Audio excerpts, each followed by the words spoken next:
Hey guys, Mokes from Waterpond Arms here at my locals. What's going on, Sean?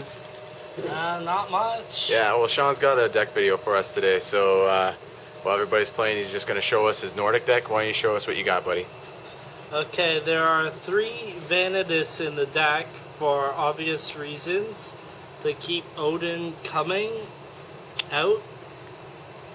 And also so that when I summon one, I can pitch another to the grave to help keep Odin going. Alright, next. 3 gold facts for similar reason as Vanitas. Just to tune into Thor, right? Yeah, just to make Thor. Alright, let's go next. This is where it gets fun. These guys are like one of the key engines to the deck. They, whenever a monster is destroyed by battle, will special summon in defense. And then if I do it properly, I can switch them and then summon a god, using their effect to special summon another monster. The goats are the second key of the deck. They generate tokens and also help that previous monster to make a god. Valkyrie as a last-ditch card to be used in an emergency situations. Why one Valkyrie? That's all I had room for at this time. Alright. 2 hamsters. They help me bring out the white goat or any other beast types I could use. Oh, and my nickname for this guy is Steroids because he's frickin' beast.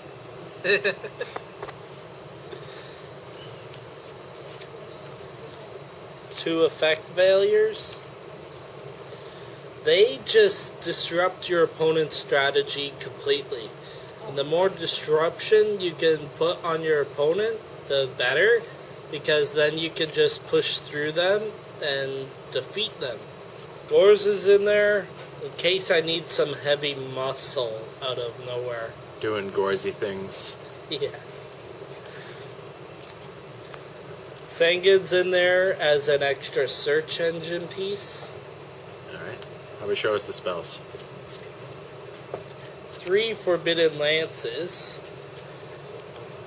Due to this being a god deck, you can use them to protect them, or as I sometimes use them, to disrupt my opponent's strategy on their own monsters as well.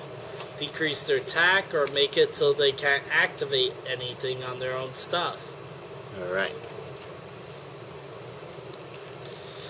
Now this is unusual sometimes. 2 Pot of Avarice. Because sometimes you really need to recycle your grave in order to sink some more. To keep the deck flow going and give you some draw power. So you always feel that you have monsters in your grave to use Pot of Avarice. Yeah. Alright. 2 Mystical Space Typhoons. Because they're just disruptive as the whole deck flow pretty much is. Giant Trunade as well. Stapled. So is Book of Moon, Dark Hole, Vagina and Storm. Monster Reborn. I had reservations about using this at one point, but then I figured out you can use it to attack or defend. So it makes it so you could survive a bit longer or do the extra push through an opponent's monster if you need to. 3 Gleipnir's the Fetters of Fenrir, because they just speed along the deck so well.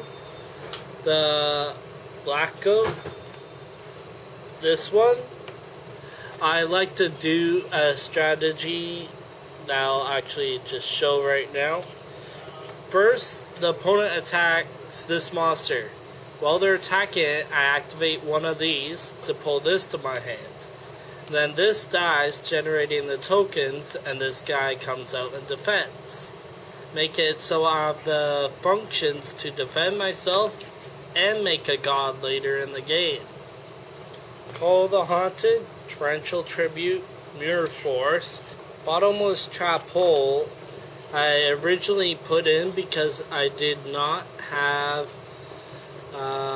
Solemn Warning. Solemn Warning at the time I was building the deck and put them in, but I feel these are doing a better job than Warning could. And Trap Stuns, some of the ultimate in Disruption. Now here's the synchros. Let's just start with the gods so that you actually know what I'm talking about. This is Loki, Thor, and Odin. Loki specializes in bringing a trap back from your grave and negating traps. Thor specializes in negating all the effects of your opponent's monsters for just the once and being a decent beat stick.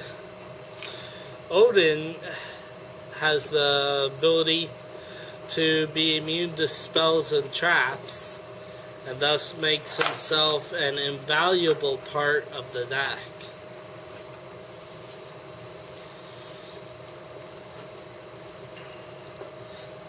There is 2 Thors and 2 Odins in the deck. Here's the highest rare Odin, if you can even see it. As I said before, everybody, Ghost Rare Odin is the sexiest artwork I've ever seen. This is Voltic Bicorn. I use it because, 1, I can sync it easy using the Beast Tuner Goldfax, and 2, because opponents don't like 7 cards in their deck going down the drain. Not easily, anyway.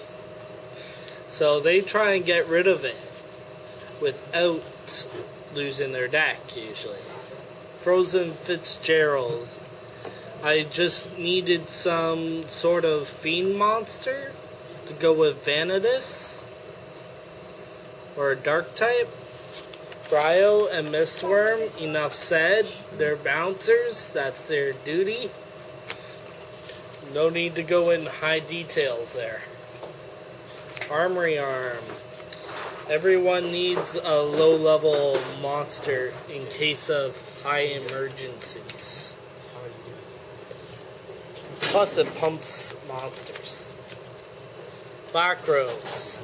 Always have an emergency nuke in case the whole game goes bad. Zeman, the Ape King, same as Fitzgerald.